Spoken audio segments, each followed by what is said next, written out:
Olá, meu nome é Vinícius e hoje a gente vai falar do Escravismo no Brasil de Francisco Vidal Luna e Herbert S. Klein. O livro vai nos apresentar, através dos dados demográficos e censitários disponíveis, a história da escravidão no Brasil. Além disso, vai ser também mostrado os contextos econômicos e sociais de cada época, já que aqui no Brasil a escravidão durou mais de 300 anos, passando do século XVI até o século XIX. Então ele também vai mostrar todas essas transformações na dinâmica econômica e social do Brasil nesse período. É um livro assim que eu achei diferente justamente por essa abordagem focada em dados e mesmo assim não é um livro cansativo, né? Sou suspeito para falar, né? Porque gosto de ler livros de história e história econômica. Mas eu acho que a leitura desse livro é suave. Qualquer pessoa leiga como eu, mas que gosta do assunto, tem interesse nele, vai conseguir ler esse livro tranquilamente. Então, o livro vai abordar desde o surgimento da escravidão e as origens da escravidão africana no Brasil, passando, como eu falei, pelos séculos e fazendo comparações em relação também às outras sociedades escravistas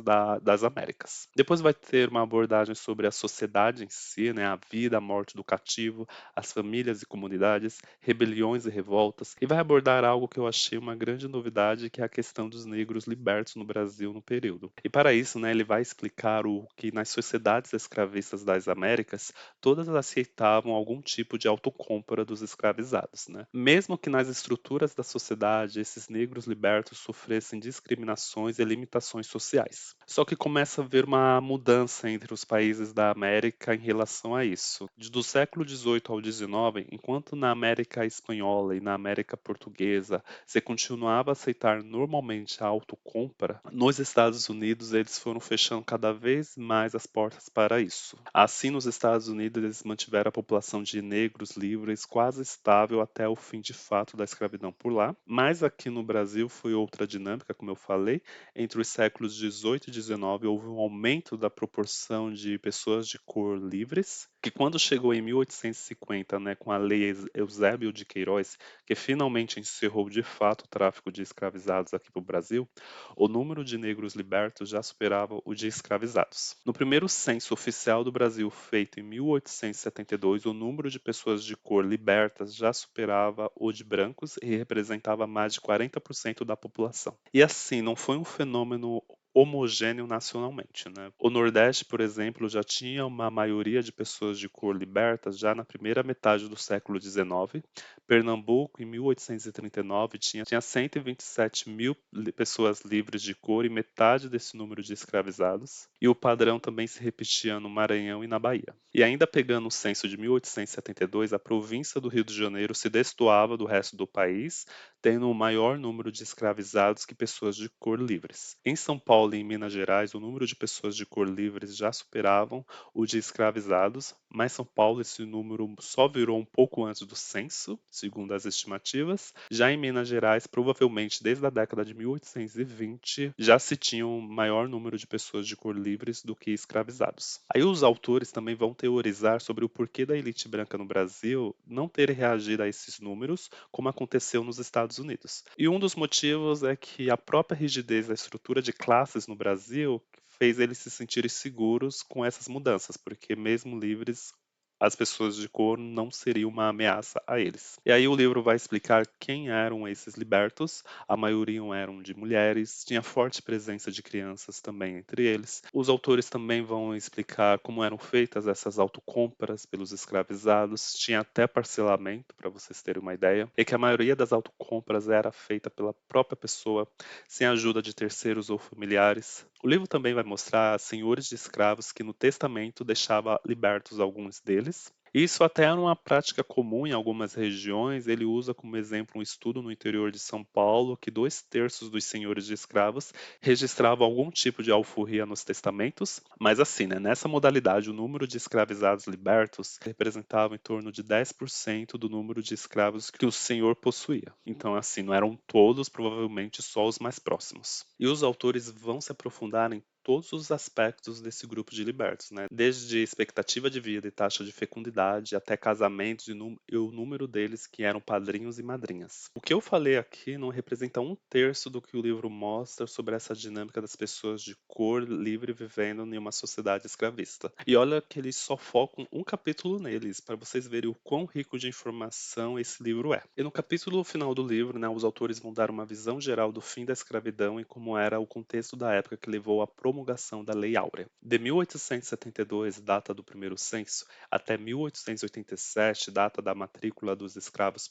feita pelo Império, o número de pessoas escravizadas no Brasil caiu 52%. E isso foi generalizado por todo o país, inclusive no Sudeste, que estava passando pelo próspero ciclo do café. O maior destaque é, com certeza, o Ceará, né, a província do Ceará, que aboliu a escravidão em 1884 e em 1887 tinha quase nenhum escravizado. Outro grande destaque também é o Rio Grande do Sul, com queda de 95% do número de escravizados, pois Porto Alegre e várias cidades da província no ano de 1874 até 1887 foram abolindo a escravidão. Mas vamos ter várias províncias com quedas acima de 60% no número de escravizados, né? Por exemplo, no Rio Grande do Norte com queda de 72%, Pará e Piauí com quedas de 62%, Santa Catarina com queda de 67% e a Corte no Rio de Janeiro com queda de 85%.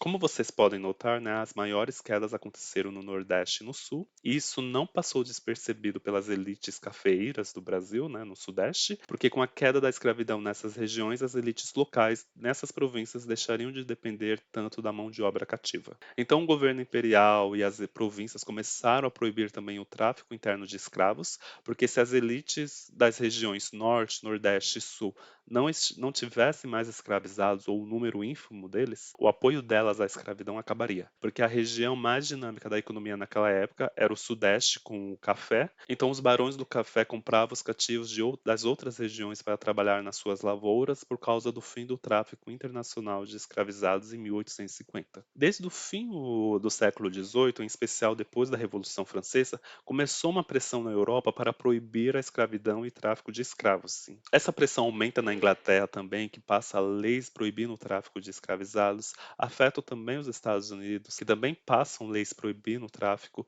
e outros países europeus fazem o mesmo. E o Império Britânico foi uma peça fundamental nesse sentido, né? Ele era o mais poderoso na época, então ele começou a pressionar os países a abolirem o tráfico, né? A França, por exemplo, no pós-guerra, queria voltar a esse comércio, mas teve que submeter às vontades da coroa britânica.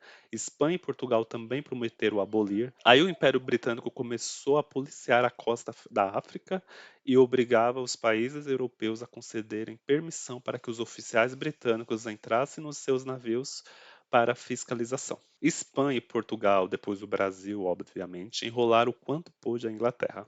Passavam leis que não são aplicadas ou eram insignificantes, como no caso do Brasil, né, que passou a Lei Feijó, que originou o ditado popular para inglês ver, que proibiu o tráfico de escravos, mas que nunca foi aplicada. Porém, com a crescente pressão dos ingleses, o Brasil passa a Lei Eusébio de Queiroz em 1850. A Espanha resiste por mais tempo, né? Cuba, que era a principal colônia deles na região, só aboliu o tráfico depois de um bloqueio naval dos Estados Unidos junto com a Inglaterra contra a ilha. Na segunda metade do século XIX, apenas os Estados Unidos, o Brasil, Cuba e Porto Rico, os dois últimos eram colônias da Espanha, ainda mantinham a escravidão forte e o processo de abolição foi algo lento e demorado nesses países. Mas com a eclosão da Guerra Civil Americana, por causa das disputas sobre a escravidão, os outros países viram que estava fadado ao fracasso manter essa estrutura. A Espanha mantinha uma relação complexa com suas colônias em relação às políticas internas também da metrópole, mas no fim também aboliu a escravidão, atrasou mais em Cuba por causa das guerras pela independência que acabaram fracassando, então Cuba aboliu a escravidão de fato em 1886,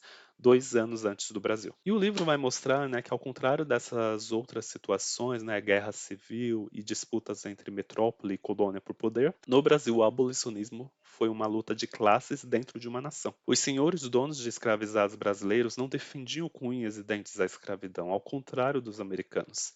Sempre colocavam que era uma necessidade econômica até ter uma outra alternativa. Os autores até colocam que até 1850 os abolicionistas brasileiros se focavam no fim do tráfico, Com o fim dele, passou um tempo assim sem grande contestação da escravidão, mas aí depois da Guerra Civil Americana e o aumento da campanha contra o Brasil no exterior, fez o governo imperial adotar uma outra abordagem, um tom mais gradualista, com o argumento que seria a única forma de impedir confrontos. E com isso, a primeira lei abolicionista no Brasil foi lançada, a Lei do Ventre Livre, que de imediato, de fato, não mudou a situação social de nenhum escravizado, porque os nascidos ficariam no poder dos donos até completar 8 ou 21 anos, de fato. Mas essa lei trouxe algumas inovações que beneficiaram os cativos, né?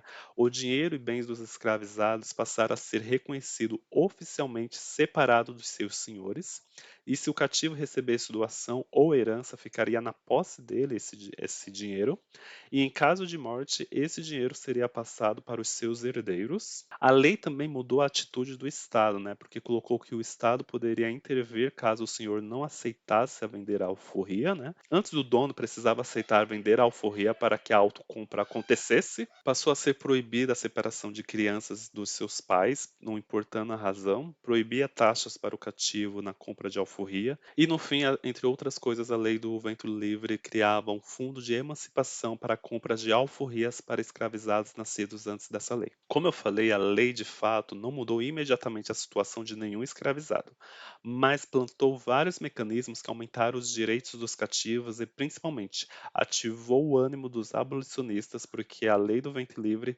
representou também uma mudança da atitude do Estado em relação à escravidão. E isso encorajou a abertura de vários processos na justiça para obrigar os senhores a libertarem os seus cativos. Eles chegam ao ponto de usar até como base a lei de 1831, né, a Lei Feijó, né, a primeira lei que proibiu o tráfico de escravos para o Brasil, para libertar os escravizados que chegaram pós aquele ano. Aí o livro mostra uma estimativa de quase 750 mil escravos e descendentes que foram beneficiados dessa ganho de causa. Após a passagem dessa lei, houve uma calmaria no ativismo abolicionista, pelo menos no legislativo nacional, né, imperial, e os senhores de escravos tiveram relativa paz em manter o controle da sua força de trabalho. Mas, ao mesmo tempo, esses abolicionistas começaram a entrar na justiça para exigir as alforrias com base na nova legislação. Mas foi na década de 1880 que o Brasil viu surgir o movimento de massa abolicionista. Tinha figuras da elite branca, mas também tinha líderes de cor, né, como André Rebouças, José do Patrocínio, Luiz Gama, Quintano Lacerda. Esse último foi o líder de uma comunidade de mais de 10 mil escravizados fugidos em Santos. E assim, havia líderes negros que foram estivadores e ferroviários que começaram a se recusar a transportar escravizados e ajudavam fugitivos. Em 1884, né, como eu falei, o Ceará aboliu a escravidão, então se criou uma rede de apoio de levar escravos fugidos para o Ceará. E assim, né, os senhores de escravos reagiram, né, na lei de 1885, né, a lei dos sexagenários, que libertava todos os escravos acima de 60 anos, mas com a obrigação de cumprir ainda 3 anos de trabalhos para os seus senhores. Dentro dessa lei também há uma severa punição contra a vadiagem, que exigia que os recém-libertos comprovassem que estavam trabalhando. Mas assim, a onda abolicionista continua avançando no país e a partir de 1885, mais e mais cidades vão abolir a escravidão. A província do Amazonas segue o Ceará e também abole a escravidão. Na cidade de Santos, após uma greve de estivadores, muitos deles de cor, obrigaram a cidade a abolir a escravidão também. E os senhores de escravos se defendiam dizendo que a lei do ventre livre e a lei dos sexagenários já estavam pondo fim na escravidão. Mas os abolicionistas rebatiam que em 1885 ainda haviam mais de 1 milhão de escravizados no Brasil e que o fundo de emancipação que essas leis criaram libertou apenas 32 mil escravizados, sendo que o número de escravizados que compraram a própria alforria foram 3 vezes maior. E assim o movimento foi crescendo, chegou ao ponto que o exército e as polícias locais se recusavam a prender escravos fugitivos. Em São Paulo, quase todas as principais cidades já haviam decretado a abolição da escravatura. O movimento cresceu tanto que até membros da família real começavam a falar abertamente sobre a abolição, que aconteceu em 1888 com a promulgação da Lei Áurea, que colocou fim ao maior regime escravista das Américas e o último deles. E assim, eu detalhei mais essa parte do processo de abolição, porque quando eu estava na escola, a maneira que me foi apresentada a abolição parecia algo focado na Princesa Isabel, que surgiu quase do nada, com breves menções a outras figuras, como Luiz Gama. Mas depois, lendo artigos e reportagens sobre a abolição da escravidão aqui no Brasil, se dizia que havia sido um movimento de massas por todo o território. Mas eu ainda não entendia como foi esse processo de movimento de massas, pois eu já vi historiadores também dizerem que a abolição da escravidão foi o primeiro movimento de massas no Brasil. E esse livro me deu a descrição vívida de como foi todo o processo político, econômico e social que levou à abolição. Os truques que os escravistas usavam para tentar protelar leis abolicionistas, como tentar impedir que as elites das outras regiões com a economia mais decadente vendessem todos os seus escravizados para impedir que eles deixassem de apoiar a escravidão. Além daquele papo de, olha, a escravidão vai acabar, mas essa é a única opção que nós temos, ela precisa acabar, mas só quando tiver alguma alternativa. Essa atitude não tão rígida dos escravistas, pelo menos oficialmente, ajudaram eles a protelarem a abolição também. Mas aqui também o livro mostra a sagacidade dos abolicionistas de aproveitar as brechas para libertar o máximo de número de escravizados possíveis. Também mostra as greves e revoltas que acabaram gerando leis abolicionistas, seja localmente ou provincialmente. Então esse livro acabou me entregando de uma maneira assim clara todo esse movimento de massas crescendo por todo o império. O livro conta desde o início da escravidão até a abolição, com uma pequena parte que fala do pós dos ex-escravizados depois da abolição e suas dificuldades. É quase uma saga contada através de dados e censos. E assim, né, não tem como não se emocionar quando você chega nessa parte que aborda a abolição, porque foi um movimento que uniu quase todo o país em prol de uma causa nobre, que mudou a lógica econômica e social vigente com base naquilo que era moralmente certo. Enfim, né, o Brasil como nação tem muitos erros, mas devemos valorizar os nossos acertos, nossos melhores acertos e acertos que acontecem quando o povo, a população se une em nome de uma causa que é correta. E assim, né, também sem muitas ilusões, né? Muitas das pessoas que apoiavam o fim da abolição não necessariamente consideravam as pessoas negras, pessoas de cor, como iguais, né? As ideias de eugenia e de superioridade de raça já estavam começando a surgir nesse período que o Brasil aboliu a escravatura. Mas provavelmente viam a mão de obra escravizada como uma competição injusta à mão de obra paga. Infelizmente esse livro está esgotado, então pesquisa aí para saber se há em uma biblioteca perto de você e lê ele, que é muito, muito bom. Vou ficando por aqui. Muito obrigado. Até.